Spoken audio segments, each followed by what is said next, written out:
Cześć, Bartek Urban. Zapraszam do testu Mercedesa C63 AMG. Mercedesa C63 AMG generacji W206, generacji, która na zawsze zapisze się w historii Mercedesa jako ta, która zerwała z tradycją montowania V8 pod maską. Teraz nowa C63 AMG ma pod maską 4 cylindry o pojemności 2 litrów, które są wspomagane silnikami elektrycznymi. Silnik spalinowy ma aż 476 koni, co czyni go najmocniejszym 4-cylindrowym silnikiem na świecie, dostępnym w seryjnym samochodzie. Do tego silniki elektryczne dorzucają kolejne 204 konie i systemowa moc to niesamowite 680 koni.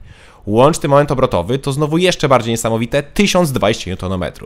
Pod względem liczb nowe C63 robi ogromne wrażenie. No dobra. Poza ilością cylindrów, ale zapomnijmy o tym. Zapomnijmy o tym na razie, wrócimy do tego. Teraz porozmawiajmy o wyglądzie.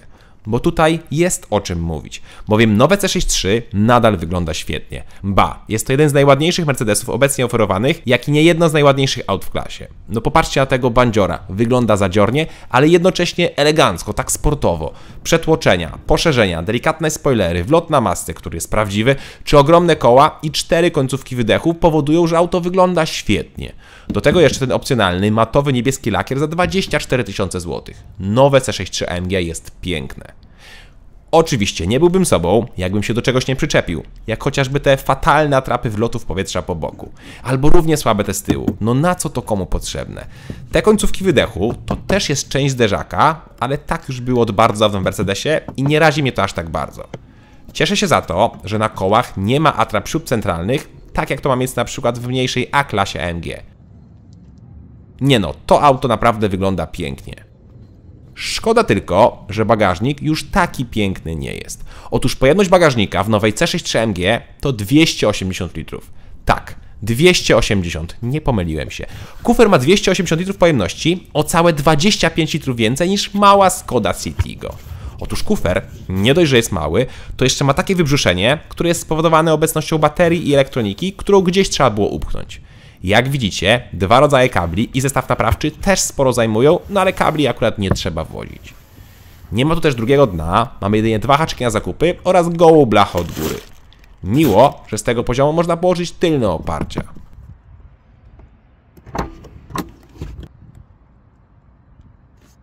Wskakujemy więc na tył. Ja mam 186 cm wzrostu i bez problemu się mieszczę, zarówno na nogi, jak i na głowę mam jeszcze trochę wolnej przestrzeni. Na głowę byłoby więcej, ale miałem opcjonalny szklany dach. Do dyspozycji mamy podłokietnik z rozkładaniem miejsca na telefon albo na tablet, a także z rozsuwanymi miejscami na napoje. Są też złącza, oddzielna strefa klimatyzacji, podgrzewana kanapa oraz przed sobą widzimy fantastycznie wyglądające kubełkowe fotele.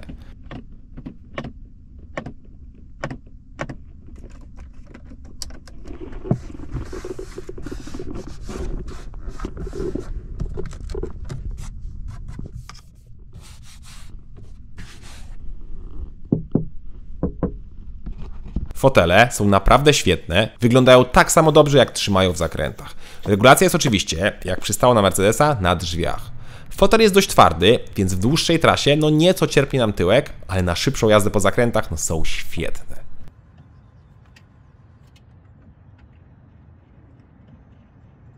W takim razie pora na deskę rozdzielczą. Na deskę, która jest super nowoczesna, czyli ma 2 duże tablety i sporo, niestety, dotykowych przycisków. Dotykowe przyciski, zwłaszcza na kierownicy, mocno denerwują, bo obsługa czegoś podczas jazdy nimi no nie jest taka prosta. Zwłaszcza tego, co mamy na zegarach cyfrowych, bo te obsługujemy jedynie za pomocą lewej strony kierownicy. C63 AMG ma mnóstwo różnych motywów, co lubię w Mercedesie. Każdy znajdzie coś dla siebie. Są i takie proste, czytelne motywy, jak i są takie komputerowe i futurystyczne. Tak powinno być w każdym aucie, czyli powinien być wybór.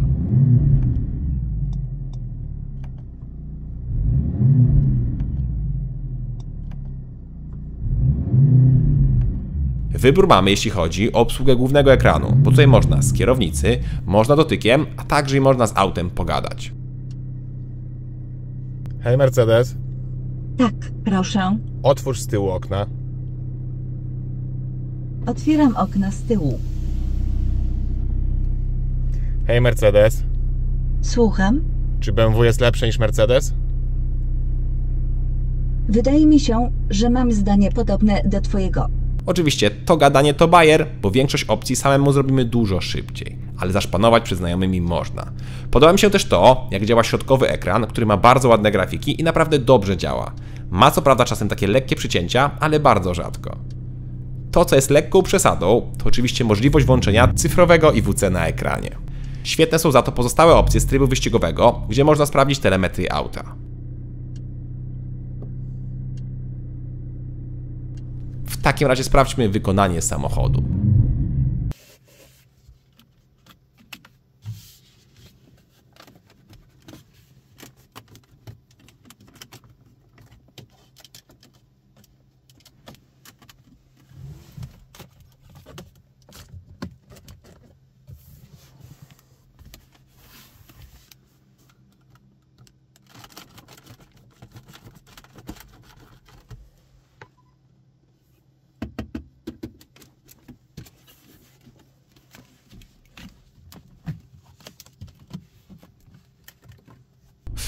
No cóż, niestety to taki typowy współczesny Mercedes.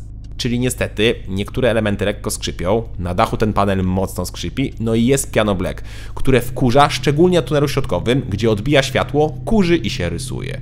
No i schodzi lakier z kluczyka, co jest fatalne. Nawet kluczyk nie chce być AMG, jest tylko A.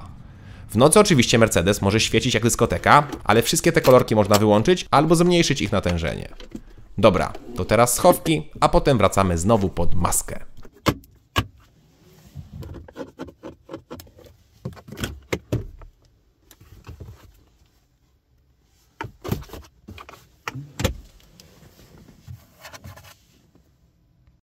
Pod maską, tak jak mówiłem, mamy 4 cylindry, 2 litry, które tak brzmią.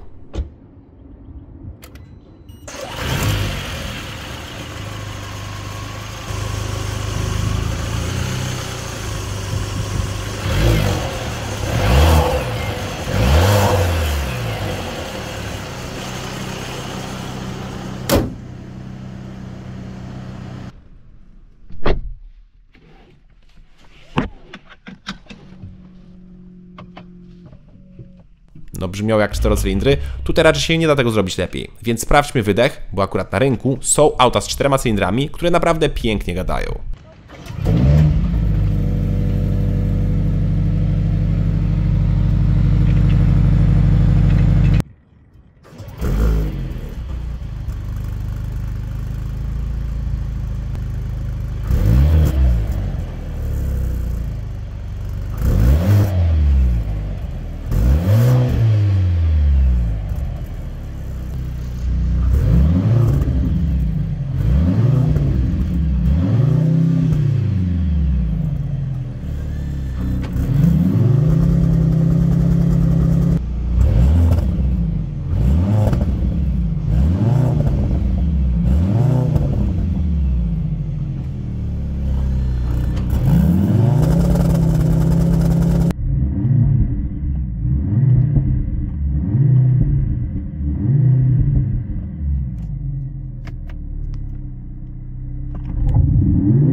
No cóż, ten tak pięknie gada. Coś tam buczy ten wydech, ale nie ma podejścia do poprzednika z V8. Poprzednie generacje grzmiały tak cudownie, jakby sam diabeł na nas krzyczał, a tutaj jest jakiś taki mały, buczący piesek. W kabinie jest oczywiście jeszcze gorzej, bo wkracza syntezator dźwięków, który dodaje na przykład strzały z wydechów generowane przez głośnik. Kolejna zbędna rzecz. Dobra, to pora na osiągi. Mamy 680 koni, automatyczną skrzynię biegów, napęd na 4 koła i to wszystko powinno nas katapultować do setki w 3,4 sekundy. Pora to sprawdzić.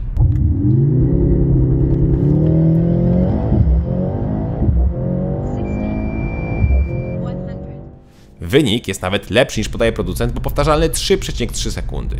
Tu jest bardzo szybko, ale też na przykład 510-konna konkurencja robi katalogowo 3,5 sekundy, a w praktyce często właśnie robi 3,4 czy właśnie 3,3 sekundy. Czyli C63 AMG wcale nie jest takie szybkie. Co zresztą pokazują czasy przyspieszenia od 100 do 200 km na godzinę, które wynoszą 7,7 sekundy.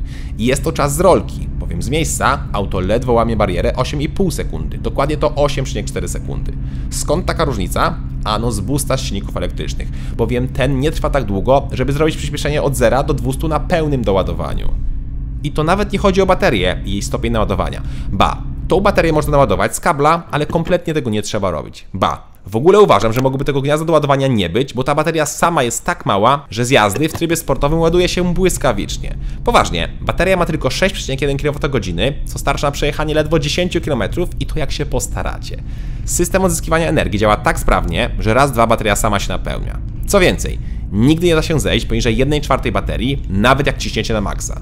Sprawdziłem i faktycznie osiągi zawsze są takie same, czy mamy pełną baterię, czy właśnie te 1/4, które pokazują nam zasięg 0 km na samym prądzie. No ale co z tego, jak auto nie ma aż takich osiągów? Problemem też jest nieco skrzynia biegów, z którą miałem dwa problemy. Po pierwsze, potrafiła lekko zaszarpać, a po drugie, potrafiła przyciągnąć trzeci bieg w trybie automatycznym, tak że auto łapało odcinkę. I robiła to prawie zawsze, co oczywiście pogarszało tylko czasy przyspieszenia.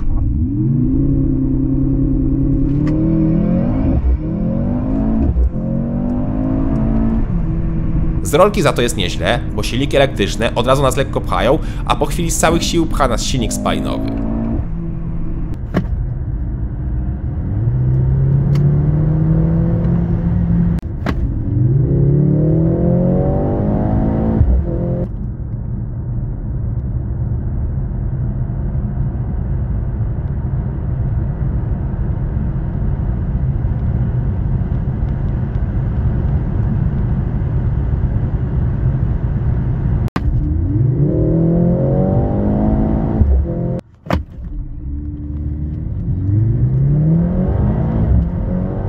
Jest zwłoka, ale na żywo dużo mniejsza niż to widać na filmie.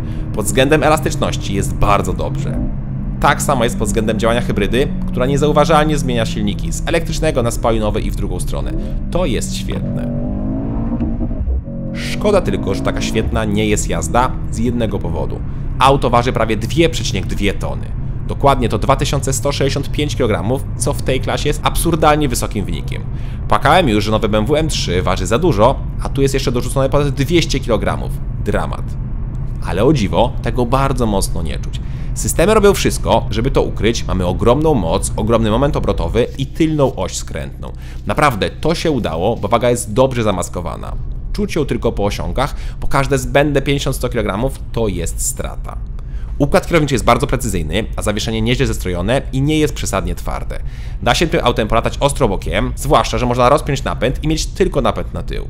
No i auto ma mnóstwo ustawień, ale to tak mnóstwo. Naprawdę da się tutaj zmienić wiele. Z tym, że ja miałem jeden problem. Jakim była sztuczność, jak ten samochód się prowadzi. Miałem wrażenie, jakbym jeździł bardzo szybkim autem, ale w jakiejś grze komputerowej. Być może za dużo tych systemów, no ale nie czułem tego samochodu. Nie czułem, żeby miało charakter. Jest taki syntetyczny pod względem prowadzenia. Bez wątpienia ogromną zaletą C63 AMG jest jego spalanie, bo w mieście potrafiłem zejść nawet do wyniku 8 litrów, jak się mocno postarałem. Zwykła jazda w korkach to takie 11-12 litrów, co też uważam za niezły wynik. W trasie schodzi mi poniżej 10 litrów, nawet na autostradzie, tylko chyba mało kto kupuje auto w tej klasie samochodu tylko po to, żeby mało spalało.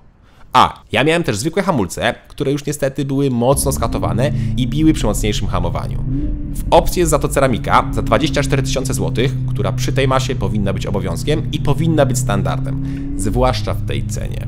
No właśnie, cennik. Nowe C63 AMG startuje od 531 000 zł, a testowany egzemplarz kosztował 535 000 zł, z tym, że netto, bo brutto 658 000 zł. Drogo, zwłaszcza, że wspomniane wcześniej 510-konne BMW M3 startuje od 500 000 złotych. Fakt, jest dużo słabsze, ale wcale nie dużo wolniejsze. Cena to kolejna wada C63 AMG. Nowy Mercedes C63 AMG to jedna z największych wpadek w historii Mercedesa, co z wielką przykrością potwierdził mój test. Ten samochód po prostu nie ma sensu, dlatego nikt go nie chce kupić. Doszły mnie słuchy, że w Polsce przez prawie rok sprzedaży sprzedało się mniej niż 10 sztuk do klientów indywidualnych, co w porównaniu do M3 czy Audi RS4 jest koszmarnym wynikiem. Ale wcale mnie to nie dziwi. W nowym C63 AMG największym problemem nie jest silnik 2.0, bo ja bym to przełknął, gdyby to się przekładało na osiągi i właściwości jezdne. A na te się nie przekłada. A ogromna moc i moment obrotowy są tylko na papierze. Samochód jest za ciężki, skrzynia biegów szarpie albo przyciąga za bardzo biegi, a właściwości jezdne czasami wydają się, jakbyśmy jechali autem w grze komputerowej. No i nie ma osiągów. Przy tej mocy auto powinno być znacznie szybsze, bo konkurencja o mocy o ponad 100 koni słabszej robi lepsze czasy przyspieszenia niż Mercedes.